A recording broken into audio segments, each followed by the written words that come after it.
Bem-vindos, terracachistas, a mais um episódio aqui do nosso Quina das Estrelas. Sou eu, Thiago Januzzi, estou aqui com meu amigo Paulo Jabado e hoje a gente vai mudar um pouco o foco da discussão. Né, Paulo? Hoje não vai ser específico de Star Trek, né? Vai ser terror mecânico, mano. Terror e pânico mecânico.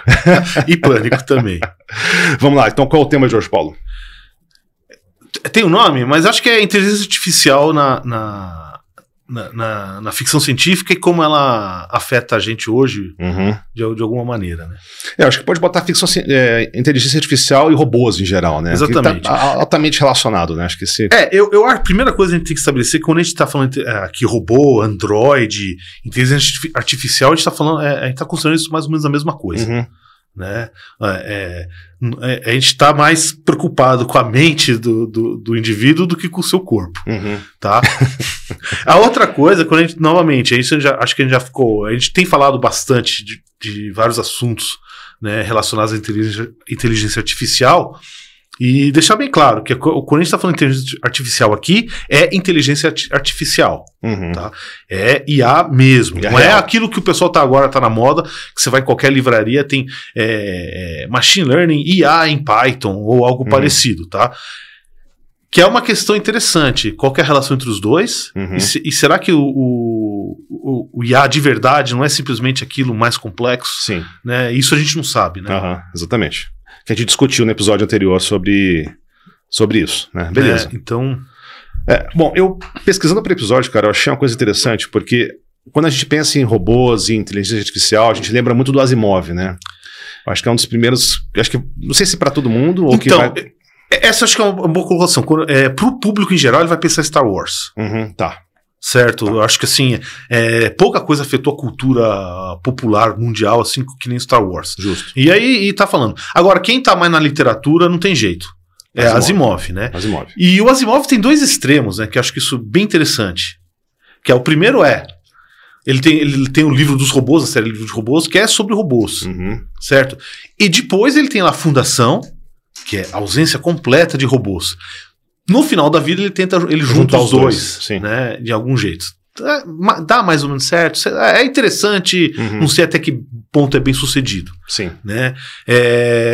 Mas assim, existe um arco intelectual, tá? E lógico que o Robôs e o Fundação foram escritos juntos, na mesma época, são várias obras que foram escritos juntos. Né? Mas acho que existe um arco intelectual na mente dele, de que eu acho que, a grosso modo, robô é muito bom a curto prazo, a longo prazo... Sim.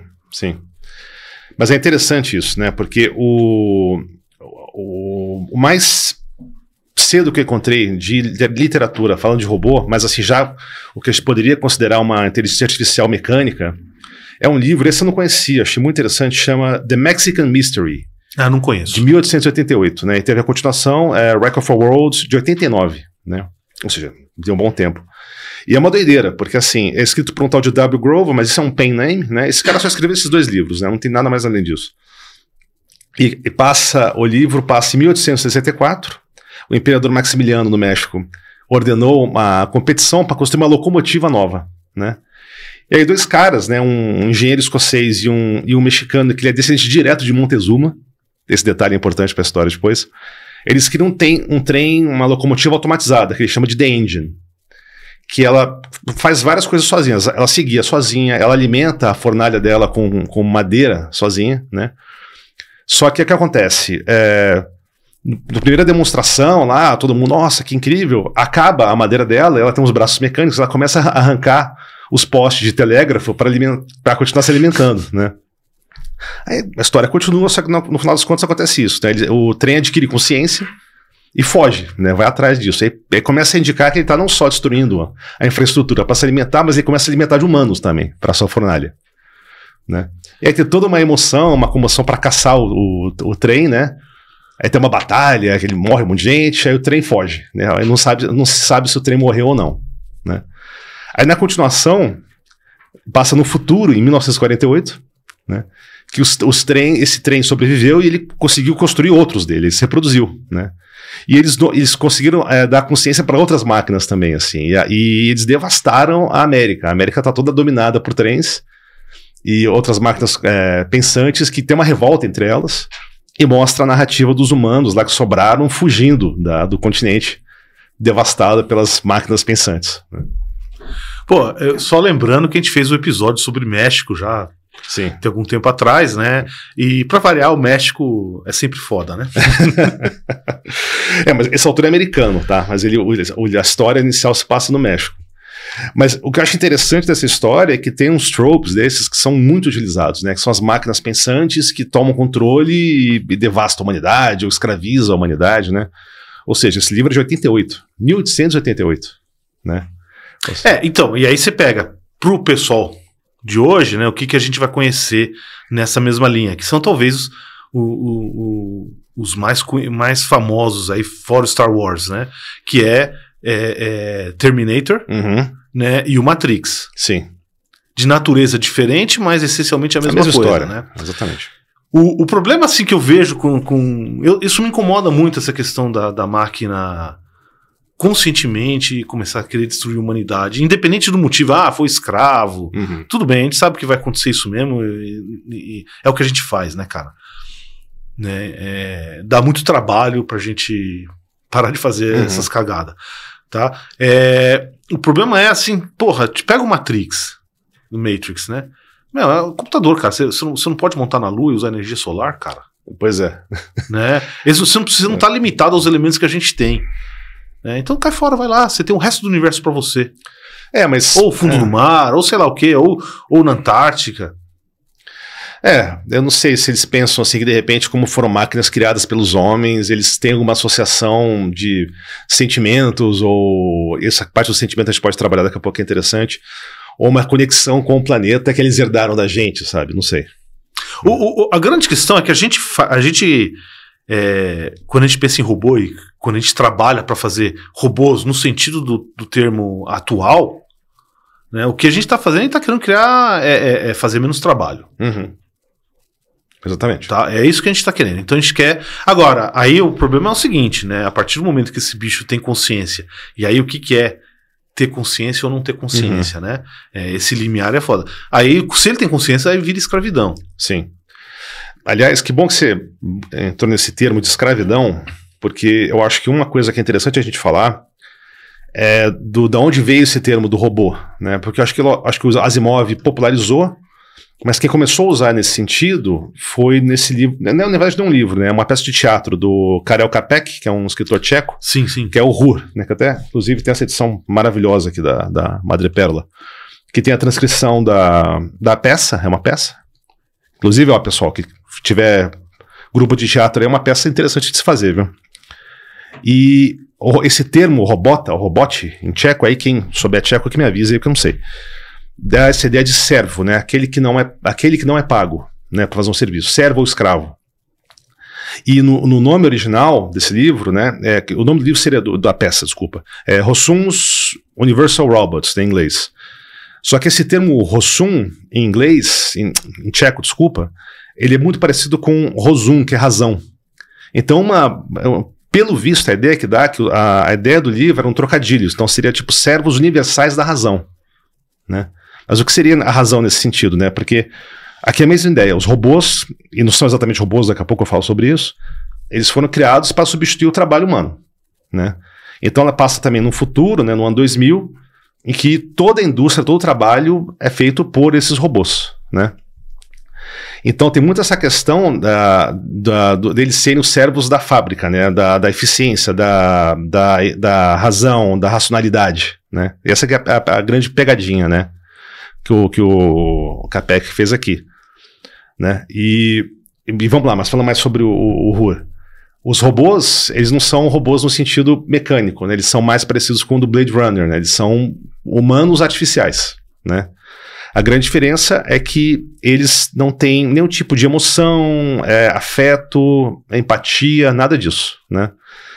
Eles são trabalhadores perfeitos, essa que é a pegada, né? Tem um quê de alegoria marxista, que é o trabalho de fábrica, né? Que o trabalhador perfeito é esse, aquele que não tem individualidade, não tem emoção, não tem família, não tem sexualidade, não tem nada. Ele só vai lá, trabalha, executa o serviço dele e tá ótimo, sacou? E não reclama, né?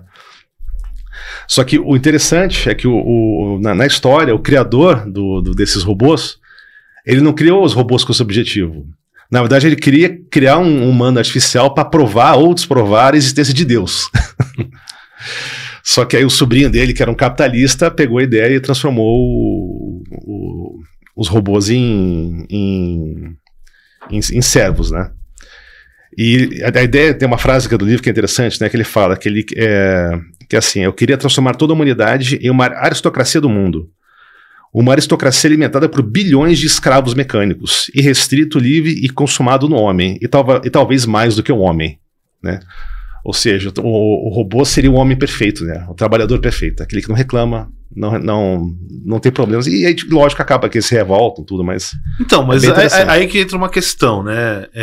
Se ele não tem emoção, não tem... como é que eles se revoltam, né? O que quer dizer isso? Sim, exatamente, né? Acho que na ideia do livro, isso aqui não fica tão claro, mas eu acho que ele pega muito essa questão de eficiência, né? Eu acho que o ser humano ele é muito ineficiente, né? Mas é interessante, esse livro vale a pena ler, ou assistir a peça eu acho mais difícil, mas vale a pena ler a transcrição, né? Para entender bem a história. O Blade Runner, né? Na verdade o livro, do Android's Dream of Electric Sheep, né? Do K. Dix, bebeu muito aqui. Acho que todo mundo, né? Sim, todo mundo. Bebeu muito aqui nessa história. Tem um livro mais recente, aquele que eu te dei o ano passado lá, esqueci o nome da autora lá, o Androids and Monks. Sim, A Psalm for the Wild Built. Exatamente. Tá? Da Becky Chambers. Basicamente, existe uma revolta, mas é aí que eu achei interessante, que pra mim faz muito sentido. Não teve massacre, não teve nada. Simplesmente os bichos foram embora. Uhum. Tá? E é lógico que foi uma catástrofe para os seres humanos. Imagine se agora a gente perde a automação de tudo que tem aqui. Tá? O que aconteceria? Seria uma... Avião não voaria, carro não dirigiria, a indústria pararia. Então assim, a gente...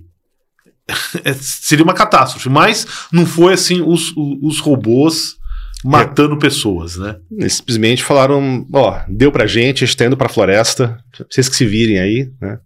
Esse livro é interessante, da Becky Chambers, porque eles chamam ele de um solar punk. Você conhece esse termo? Não conhecia. Solar punk é isso, né? Lógico, brincando com cyberpunk, onde a humanidade vive meio que em harmonia com a natureza, de maneira sustentável, né? É um futuro otimista nesse sentido, né? E bem menos industrial, né? E é o caso, né? Você vê, os humanos, eles vivem, tem pequenos vilarejos com uma agricultura mais sustentável, né? Todo mundo se dá bem, né? Não tem mais conflito. E essa é uma das pegadas do livro. Agora, voltando para Asimov, que eu acho isso, tem uma questão relevante aí, eu acho que volta sempre muito para declínio e queda do Império Romano, né, que tem uma influência tão grande na cultura geral, mas em particular na ficção científica. Existe aquela sabedoria popular que foi a escravidão que matou Roma. Tá? Até que ponto isso é verdade é discutível, né? Mas basicamente você tem um monte de gente que não faz nada, tá? Fica dependente, ela já não é mais mestre do seu próprio destino. Tá? Então a decadência vai vir, essa que seria a ideia. Tá? E me parece ser algo parecido com os livros do robô do cara. Sim, não só nele, mas você pega também um pouco mais tardio no Duna, né? No background da história tem isso, né? Que a humanidade também, ela não trabalhava mais, vivia num estado ali de pós-escassez, de puro hedonismo e prazer. Isso levou a humanidade à decadência e acabou sendo escravizada pelos robôs, né? Também tem essa pegada. O que me parece, assim, que no Duna ele faz muito bem, é que pra fazer você eliminar a questão do robô, porque é lógico, daqui você elimina, mas pô, você vai querer, todo mundo vai trabalhar pra ter um escravo. Daqui a 100 anos vai ter mais um cara fazendo mais um ali. Né? E como é que você impede isso? Em Duna virou dogma religioso. Dogma religioso. Tá? No Asimov Fundação, silêncio. Você não... Existe religião, existe um monte de coisa, mas assim, não se fala nada disso, né? Porque o que me parece... aí que entra aquele negócio de você querer casar dois universos que estão ali. Inclusive na série de TV da Fundação, eles tentam dar uma explicada nisso, né? Até razoável essa série, vale a pena assistir. Eles botam meio que os robôs também em algum momento se revoltaram E aí eles foram proibidos, né? Aí teve uma guerra, mas aí, todos e proibiram os robôs. Né? Mas aí isso aí bate de frente com a obra do Asimov, sim. Né? Não, foi uma liberdade ali de quem fez a série. Né? Com o Asimov, aquela junção de tudo que ele fez, basicamente são robôs que estão dirigindo a humanidade indiretamente. Isso não fica claro na série. Né? Então, Bom, vamos falar de Star Wars porque eu acho que Star Wars é interessante. É interessantíssimo, né? Então, quando a gente pega a primeira trilogia, tá, aparecem os robôs lá como sucata, né? E aí a gente tem 2 robôs que são tão pessoas quanto qualquer um, que é o C3PO e o R2D2, certo? Tem forma diferente, aquela coisa meio comédia, mas principalmente o C3PO. É o nível cômico ali da história. Exatamente, tá? E você aparece os robôs que parecem um ratinho, vão fazendo aquele monte de coisa. E não existe nenhuma discussão moral, intelectual acerca de nada.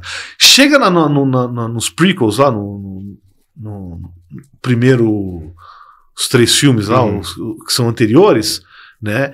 Aí você tem os mesmos tipos de robô lá, até os mesmos em particular, tá? E também aparece, né, os robôs como exército inimigo. Tá? É meio idiota, meio... Mas é engraçado. É engraçado, assim. É lógico que eu acho que vendo a guerra na Ucrânia agora, a gente já sabe que se você tivesse o robô, aquela inteligência artificial daquele nível que eles têm lá, não seria isso que se faria. Você não faria um idiota que fica levando tiro na cabeça o tempo todo, né, cara? Você faria uma bomba inteligente que explode um planeta quase. Né? Não sei, essa é a impressão minha, tá? Mas, novamente, não existe uma discussão mais profunda. Não. O único lugar que aparece alguma discussão que talvez algum que eu vi foi aquele lá no acho que é o Rogue One, né? Rogue One. Que tem lá Tem um robô que ele é reprogramado, ele tem meio que uma frente de liberação ali dos robôs, uma coisa exatamente, assim, né? Algo assim, né? O que faz completo sentido, porque assim, os robôs, a maioria deles são tudo que a gente pode ver são conscientes. E aí entra aquela questão, o que é ser consciente? Mas só um adendo nisso, né? É interessante porque mesmo nesses prequels, né, que tem aqueles robôs soldadinhos, né? Que eles são bem idiotas, mas eles têm consciência, eles têm personalidades, reclamam, né? Então é interessante. Aí eu lembrei de um episódio daquele desenho do Rick and Morty, que ele cria um robô, né? Na mesa ali, que é um gênio, aí o robô assim, qual é o meu objetivo? É passar manteiga. Aí ele vai lá, passa manteiga no pão. Aí ele fala assim, tá, beleza, e qual é o meu objetivo? Não, seu objetivo é passar manteiga. Aí ele, oh meu Deus, sabe, ficando pra isso. Eu falei, bem-vindo ao clube, né? Então, vi essa piada. É aí que entra aquela questão porque quando a gente projeta uma máquina, a gente projeta ela com um objetivo específico. Tá? E aí, o que acontece? É lógico que você pode achar outros usos para a máquina, né? Isso acontece direto. Tá? Mas ela vai ter um objetivo. Então, eu imagino que quando você cria uma máquina para fazer tiver um certo objetivo específico, se ela tiver fazendo um objetivo específico dela, não faz muito sentido ela se revoltar, né? É ao contrário daquela outra noção de robô, que aí seria mais uma curiosidade científica, né? Que vamos tentar reproduzir a mente humana, algo parecido com isso.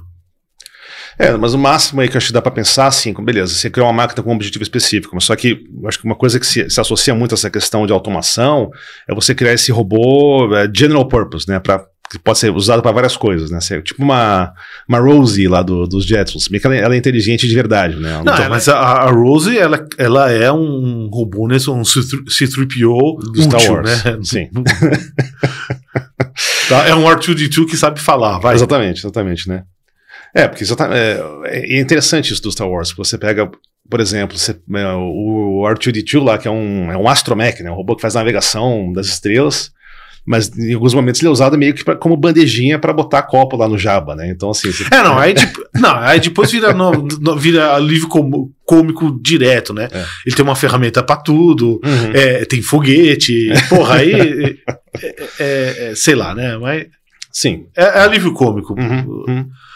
Né? Mas Esse que é o doido, né? Assim, que você tá falando, né? Essas máquinas no Star Wars mesmo, não há discussão, né? Você cria um robô com inteligência, com ciência, que vai ser um Google Translate lá, que é o C3PO, que é um robô de protocolo, né? Ele tem consciência, tem personalidade, tem tudo isso, mas ele é basicamente um Google Translate que anda, né? Então, mas aí que tá, aí que tá o negócio, né? E esse vai ser o problema. Tem aquele o teste de Turing que o Alan Turing propôs para saber se você conseguir conversar com a pessoa e não identificar que é uma máquina, então ela é consciente. Ou algo por aí, já não lembro dos detalhes, né? Com essas Large Language Models aí, os chat GPT da vida, chegamos nisso, cara. Chegamos. E eu te garanto, mano, existe uma boa parcela da população, tá? Uma boa porcentagem. E não são os mais miseráveis. Eu acho que estaria na classe média, que você não. Seria mais fácil confundir com um robô do que um chat GPT da vida. Sim, concordo com você. Tá? Quando a gente fala não é classismo, não. Porque eu tô falando que quem se inclui tá mais pra classe média. Com certeza. O cara fudidão, ele tem que se virar, mano. Com certeza, com certeza. E então, assim, aí fica o que é consciência? Exatamente. E outra coisa, né? Eu acho que a gente sempre imagina mais na ficção científica, né? Esses robôs, essas civilizações AIs aí, por exemplo, tem os Cylons do Battlestar Galactica, né? É o que a gente tem como noção de consciência, né? O que a gente tem como a gente sempre espera na nossa consciência, como a gente tem exemplo na consciência de um AI, né? Mas, sei lá, vamos imaginar que um AI de fato consiga desenvolver uma inteligência real, seja lá o que for isso, e desenvolva uma cultura ou algo do tipo. A gente reconheceria ou identificaria isso como uma boa pergunta. Como inteligência? É uma boa pergunta. Seria capaz de identificar isso como inteligência? Eu acho que não. Aquele livro lá que você me emprestou lá, que é de linguagem, lá, esqueci o nome lá. Embassy Town. Embassy Town. Charlie Meeville. Tá na mesma coisa. Será que a gente reconheceria aqueles caras lá como inteligente? É lógico que a gente porque eles estão fazendo tecnologia, estão construindo coisas. Então, nesse sentido, sim. Mas imagina se os caras estão só... Tipo, o Douglas Adams, né, os golfinhos aqui na Terra. Exatamente. Isso porque golfinho, para todas as medidas, é quase uma pessoa, né, cara? Né? É um mamífero, tem as mesmas necessidades básicas aí, tudo. Sim. Né? Mais fácil para identificar, né? Mais paralelos ali com a... Exatamente. Então, e será que a gente conseguiria identificar alguma coisa? Eu acho que a gente... questionável. Então, se tiver tecnologia... É mais fácil. É mais fácil. Mas aí tem uma outra coisa de tecnologia, aí o Star Trek pegou bem, que é o Nomad. E foi também o tema do primeiro filme do Star Trek. Que é uma sonda que foi construída por seres humanos no século XX, se perdeu lá, aí uns alienígenas mecânicos pegam o bicho, você tá defeituoso, vamos te consertar. Né? E aí ele vai cumprir a sua meta, que é coletar dados e pegar informações de maneira extremamente eficiente. É do Vigor, né? Essa. Isso. É o Vigor. Vigor, é isso mesmo. Né? Mas isso aí foi baseado num episódio da série original, The Changeling. The Changeling. Tá. Que chama Nomad. E aí o filme original pegou esse episódio e deu uma incrementada nele. Né? O Star Trek eu acho que tem uma relação...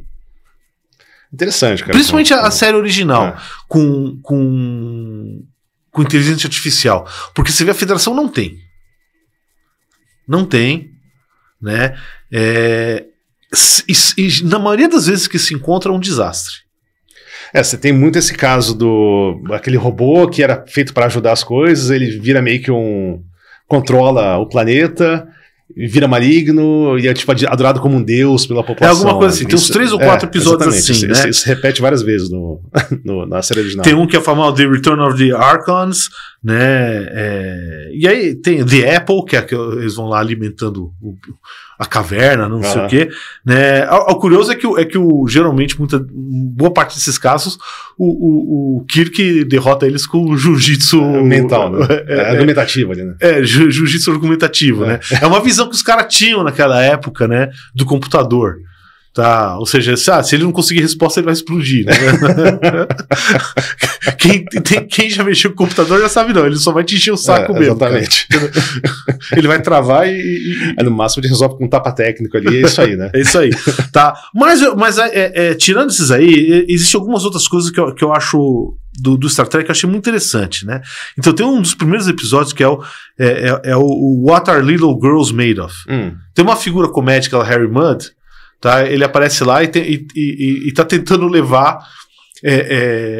mulheres bonitas lá pros mineiros lá, e tá vendendo elas, que na verdade depois descobre que são robôs, tá? Agora a minha pergunta é a seguinte, cara, porra, se você consegue fazer aquilo lá, essas mulheres você consegue fazer robô bonito que consegue confundir as pessoas que é uma pessoa, né? Porra, você precisaria ter mineiro em condições extremas, né? Eu não sei. Eu resolveria primeiro o problema da mineração. Era mais fácil botar lá um robô pra fazer isso, né? Então, mas eu não lembro se no começo as pessoas não sabiam que era robô, era o vigarista que tava fazendo, né? Não, esse não é. Esse é o Mudd's Woman, tá? O Mudd, ele aparece de novo naquele iMud, lembra? Exatamente. Que eu faria no último episódio. Exatamente, né? Aparece no iMud, que tem também, que ele vira o rei lá do... É esse mesmo. No planeta dos androides. Dos androides, né? Agora, mas você vê que tem vários dessas chavões aí de ficção científica, tá lá de algum jeito. Esse What Are Little Girls Made Of, eu esqueci. Ele é o episódio onde o cara descobre uma máquina que ele faz uma cópia de uma pessoa, mas uma cópia mecânica. Né? Então aí é bem interessante. Um outro que eu acho que também não é diretamente, mas é diretamente ligado, que é o Shore Leave. Eles vão num planeta que seria um planeta de férias, eles não sabem disso. Então, sei lá, um computador ou alguma coisa lê teu cérebro e vê teus desejos mais íntimos, e aí constrói o bagulho. Nossa, dá ruim isso aí. Dá ruim, né, cara? Dá ruim. Se você não tiver bem pra... assim, e dá ruim no negócio lá, tá? Tem um outro que acho que é interessante aí, né? Isso, cara, a gente tá caminhando pra algo assim, que é o Taste of Armageddon. Né? E é algo medonho, assim, né? Não é diretamente ligado com inteligência artificial, mas, porra, é isso. Tá? Que é o seguinte: você tem dois planetas em guerra, né? E esse cara, pô, você causa muita destruição. Então vamos fazer um algoritmo, e aí quando tiver que matar alguém, você tiver uma vitória, você vai lá e você mata as pessoas de maneira humana. Né? De maneira civilizada. É isso aí. Num tal bairro, você vai lá e mata X pessoas, né? E eu acho que não. O Kirk simplesmente destrói o computador. Aí os caras ficam com medo de uma guerra de verdade. Não, você não percebe que agora a guerra vai gerar destruição? Talvez um pouco de destruição sirva para você parar com a guerra de verdade. Tá? Tem um outro, que esse é outro também, que acho que é muito influente, que é o The Doomsday Machine. É uma máquina de guerra, né, que já não existe mais, já o negócio, e tá lá, ele tá cumprindo sua missão, que é destruir planetas. Tá? E tem um episódio da nova geração que segue um negócio, isso é os caras que vão fazer as armas inteligentes, drones, não sei o que ficam tão inteligentes, elimina todo mundo lá, e qualquer um que vai lá, e elas vão aprendendo. Esse seria talvez o cenário realista. Vamos fazer arma para destruir aqui, né? Como é que você vai explicar para eles a inteligência artificial que acabou a guerra? Sim. Né? Então talvez vai ser algo mais interessante. E finalmente, né, o The Ultimate Computer. Tá? Que esse muito influente, assim, tem o Daystrom lá, o cara projeta um supercomputador, aquela coisa assim, que vai gerenciar tudo, né? E aí quando o pessoal fala, não, pô, eu não quero que seja assim, aí ela já começa a se revoltar. Acho que do Star Trek a gente também não tem como não falar do Data, né? Então, a gente falou com mais calma sobre ele no último episódio, né? Mas é interessante uma parte do Data que nessa busca, ele tem meio que esse complexo de Pinóquio, né? Então ele sempre buscando ser um garoto real, né? Sempre tentando se aproximar da humanidade. Só que nessa busca dele para a humanidade, a questão das emoções é essencial, né? Ele sempre está buscando aprender, sentir. O fato de ele sentir as emoções o torna mais humano, né? Isso que é interessante. Tanto que tem Não vou lembrar, acho que é Unification, que é o episódio que aparece o Spock. Sim. E na hora que o Spock encontra com o Data, ele fala uma coisa interessante, que ele fala que a maior parte dos vulcanos adoraria ser ele. Né? Porque ele representa tudo aquilo que os vulcanos buscam, né? Essa racionalidade pura. Só que ele acha interessante que o Data, ele busca uma coisa que para os vulcanos seria uma falha, né? Que é justamente as emoções, né? Essa busca constante por... Então, mas aí eu penso no seguinte, a gente gosta de fazer racionalidade, separar a racionalidade da emoção. Será que isso é possível? Faz sentido fazer isso? Porque eu não sei, me parece que a racionalidade, a emoção, não vou dizer todos, assim, porque o que é emoção também, né? Vamos... sei lá, existe aquela coisa, você me dá um soco, eu fico puto. Sim. Tá? Mas que é uma resposta mais ou menos automática. Mas a emoção, ela é de certo modo, você poderia enxergar ela como uma consequência indireta da racionalidade. Sim. Tá? Então quando você ouve um cara falando merda, não sei o quê. Porra, aí você fica irritado. O que quer dizer que você tá... Ouve o Pablo Marçal falando das dele, né?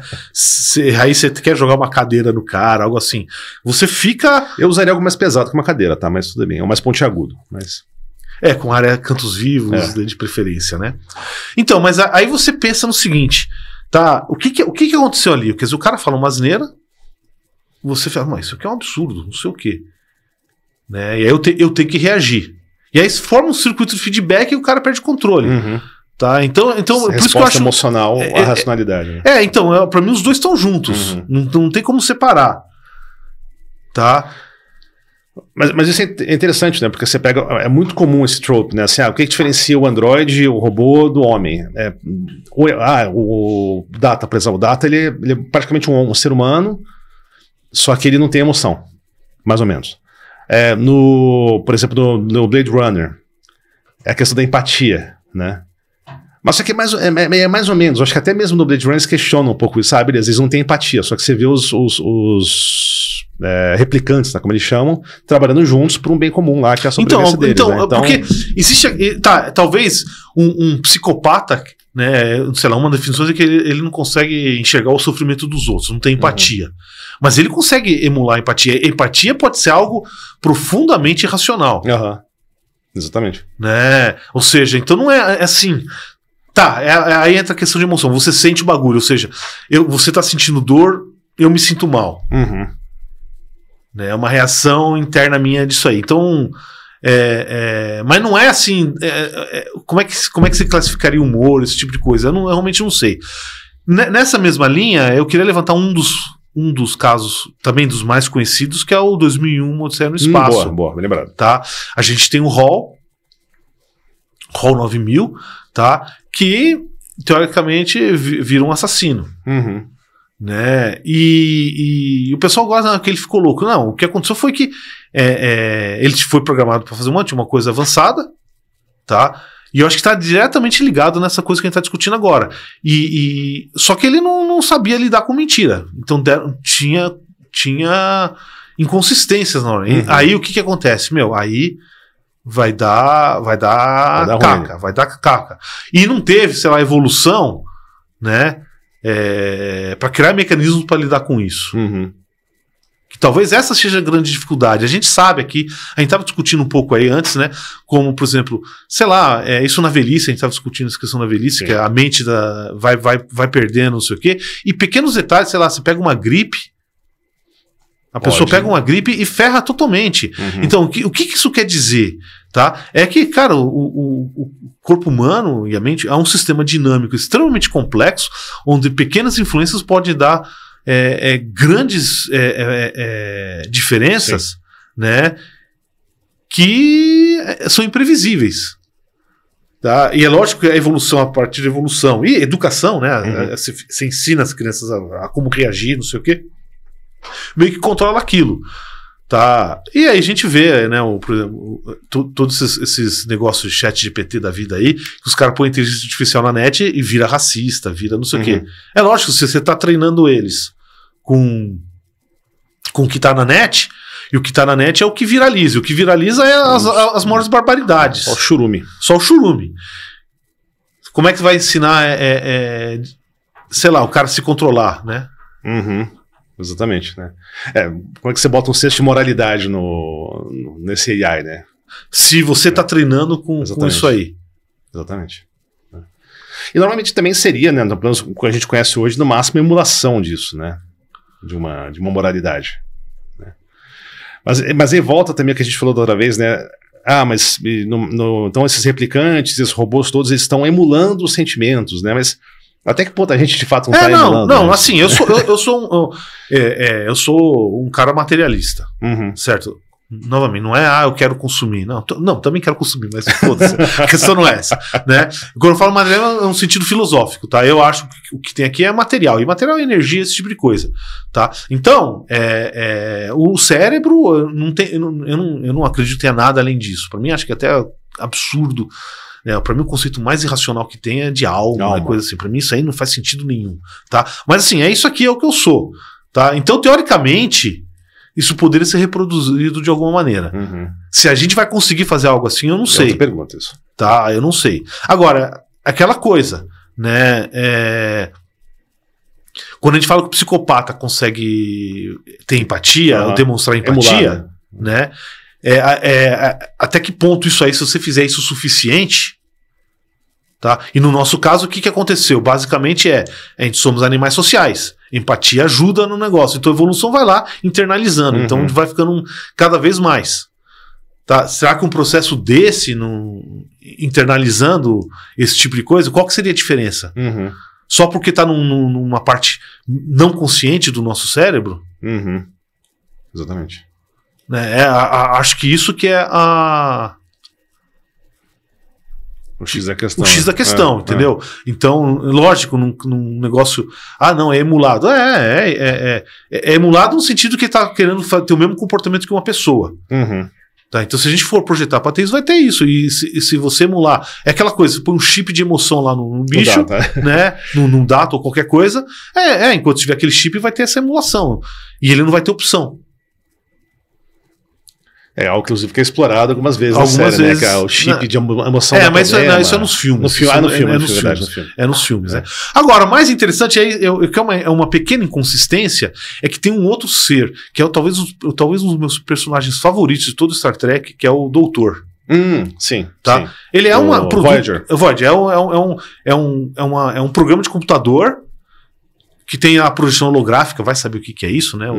O negócio, ele tem 3D lá, um ambiente interativo, né? Mas ele tem humor. Ele é uma sofisticação do holodeck, né? Exatamente. Ele é o holodeck, só que ele móvel, tá lá, né? É um computador. E aí o Voyager, acho que é o único que explora mais a fundo esses detalhes, porque ao longo da série, em alguns momentos, ele tem discussões... aparece lá o pessoal escravizando hologramas, aí você tem hologramas matando, você tem hologramas fugindo, né? Que é aquela coisa.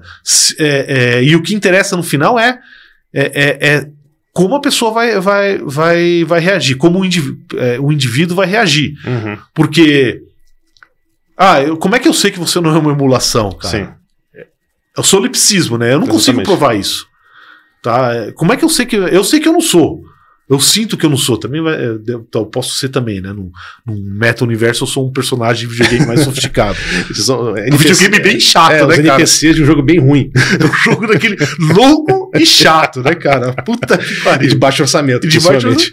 Bom, o orçamento não pode ser baixo porque tem muito detalhe aí, né, mano? Mas depende do grau de sofisticação, né? Da tecnologia, pode ser baixo. Mas a única coisa que a gente pode fazer é trabalhar com a reação do outro indivíduo. Ele gosta disso, aqui não gosta. Exatamente. E se não tem outro. É emulado ou não é? Mano, se o bicho ficar puto e vier te jogar um martelo, pra mim não faz diferença. Dar uma marretada na cabeça não faz diferença. No caso do Doutor, do Voyager, eu não lembro, mas eu acho que no final ele acaba sendo considerado como humano, né? Tem uma coisa assim, eu acho. Então, tem um negócio. Assim como o Data também, acho, né? O Data também. Não, o Data eles deixam a discussão posterior. Sim. Tá? Realmente não lembro se ele foi. Assim, em algum momento. Não, ele, pela tripulação da Voyager, ele foi considerado uma pessoa. Tá? E aí tem uns detalhezinhos que eu achei muito interessante na discussão, principalmente no começo da série, é que quando ele é um médico lá, é um médico substituto. Deu tudo errado, morreu o médico, você precisa ter aí aparece o programa de computador para resolver esse probleminha aí. Né? Só que aí o médico morreu de verdade, eles estão longe e não tem como repor. Então ele vira mais um membro vira mais um membro da tripulação. Né? E aí, assim, uma coisa que achei foi com bastante sentimento ali que eles pegaram o negócio, que foi, por exemplo, tem um pessoal que começa a reparar, olha, eles tratam ele como se fosse uma máquina. Então, assim, não falam bom dia, não falam obrigado, por favor, né? Ou no caso dele, não desligam ele, ou seja, então ele fica lá sem fazer nada durante horas, tá? E aí eles dão uma brincadeirinha com isso. Que eu achei interessante. E tá muito naquele negócio lá dos pronomes, né? Sim. É lógico que no caso ali eles não achavam que ele era uma pessoa. Tá? Ao longo da série, principalmente bem rápido, mais ou menos, né? Ele vai se transformando numa pessoa e fica óbvio que ele é mais uma pessoa. Mas acho que tem a ver com essa questão de como ele é usado mais do que ele deveria, o programa começa a rodar mais, né? Começa a criar mais subrrotinas ali. Vai saber como é que funciona, né? E aí por isso você vai criando uma personalidade. Mas eu acho que é mais do que isso, cara. É mais do que isso. As pessoas convivendo com ele vão chegando. Então você pega um cara lá, um fanático religioso, você fala de uma pessoa trans, aquilo é uma aberração, é um absurdo, é não sei o quê, né? Então como é que você quer que eu vou ficar fazendo esse negócio de pronome? Não, é uma mulher, é um homem, e não interessa, né? Eu acho que convívio cara, quando tá de longe são pixels, né? Né? Para dar textura você precisa ter mais do que isso, eu acho. Sim. Então é isso mesmo, né? Faz sentido. Que é bem sutil, né? O approach, né? Porque, é que eu não lembro exatamente. O Voyager foi um dos que eu menos assisti do Star Trek. Mas eu não lembro se tem essa evolução gradual dele, né? Tem evolução, sim. Eu não lembro. Até ele virar uma pessoa, né? Foi mais ou menos rápido. Tá? Ou você poder. Mas ele tem evolução entre ambição do cara. E aí eles exploram isso bem. É engraçado que na época que eu assisti, no começo estava passando tesão, eu não achava tão bom assim. Eu reassisti faz algum tempo atrás e achei muito melhor. Eu assisti alguns episódios, né, os essenciais só. Isso me lembrou de um livro que eu li recentemente, né, da Annalee Howitz, eu acho que é o nome, chama Terraformers.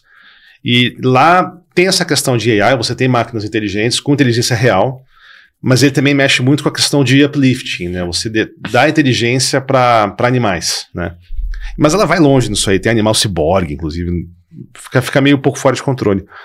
Mas eu lembro de uma fala interessante, porque você tem os Homo sapiens normais, né, que seguem o modelo padrão da Terra, inclusive tem até uma discussão sobre isso no livro, e você tem humanos criados como se fossem os replicantes, assim, você cria essa pessoa para esse fim específico, né?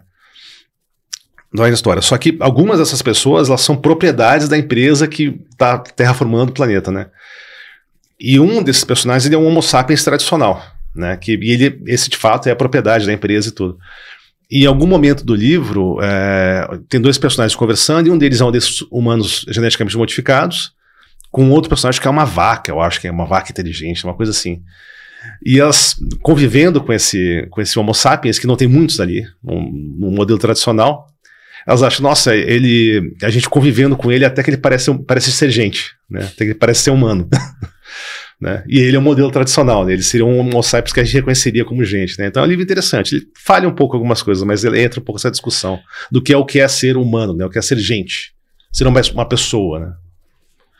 Tem finalmente, eu acho que eu queria discutir um outro universo desses aí, é um autor escocês, eu acho que é o Ian Banks, eu já falei dele mais de uma vez, ele tem alguns livros lá, o primeiro é o Consider Phlebas, que é a cultura, The Culture, eu não sei se tem tradução em português, eu esqueci de procurar, tá?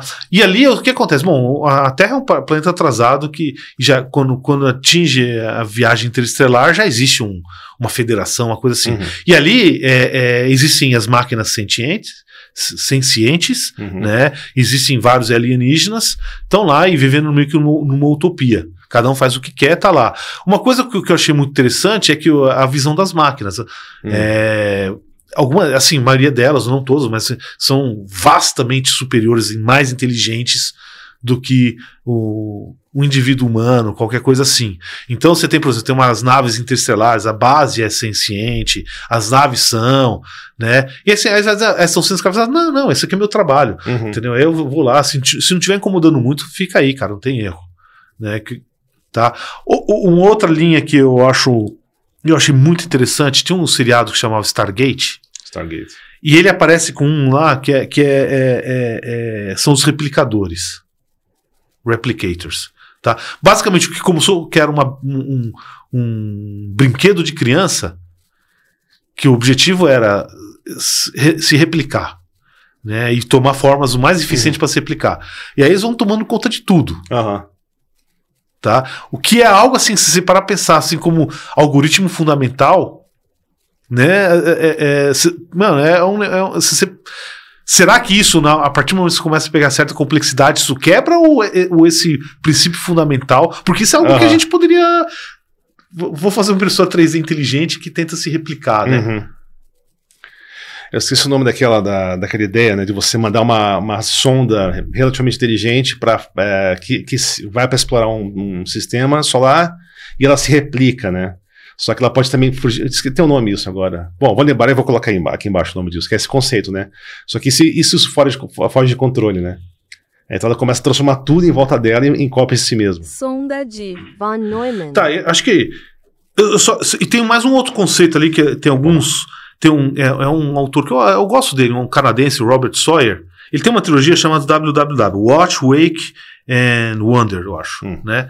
E ali, assim, aparece... discute muito a questão de inteligência, tá? Bastante, né? Mas aparece de maneira aleatória na rede, assim. Não foi criado por querer, entendeu? Apareceu assim, tá? Aparece na web, né?